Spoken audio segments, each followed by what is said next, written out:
Palbosa Mundialito, eigenlijk, senhor Dudu Adonis, é fundador de FC Roma. Ante Mundialito tem tiki papiados kuta misasi tanais o di berlo yegi mencionar bianto Dudu nang lo koi es aquí traje personalmente mi tara denje pero mi no sa precis quem a mencionar nombre pero la bira grande di via. Aí na conoça começar com Mundialito net electen de nós de minha idade nós estava virando veterano de off class também. Então ante ori nós está dentro de Mundialito hunga hopi activa ainda ori. Então nós assim consegui mais ou menos 10 anos aí e bandem aí na 90 la para. Y está casi 20 años ya pasa que nos no hacía más. Y para lo que nos mira de acogida que tiene ahora aquí, no sé por qué así hacía más. Mundialito, hay que le ahora no se comienza con él. Está por motivo que FC Roma también que está fundada. Está jugando, entonces nos quiere buscar manera de interés. Tú eres país, que tiene Naruba, tú eres gente de otro país, viva aquí, para no ser amistad. Entonces ella será amistad enorme. Nos mira que durante el periodo que el Mundialito para, a trove había una distancia den nós e den extranjero nang mes den nangunang.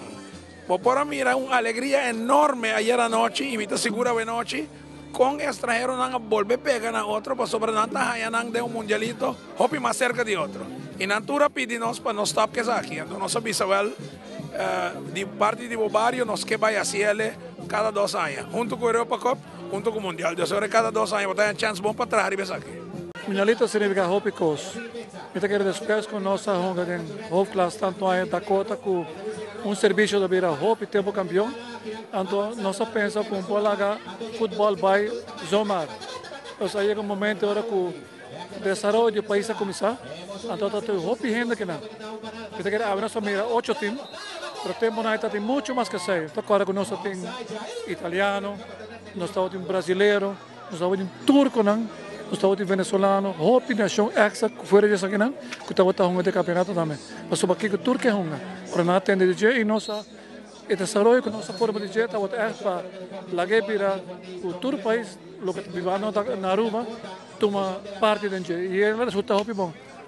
A Aruba também é parte mundialito, mas o mundialito sempre está hopi, sempre está bem, nós tem Roma, está junto que uma dona e o que senhora não tudo do meio, então isso está great com nossa time com Roma tem junto com a cota e o que nacional que também no país, está outra forma para nós botar o que mundialito dá hoje.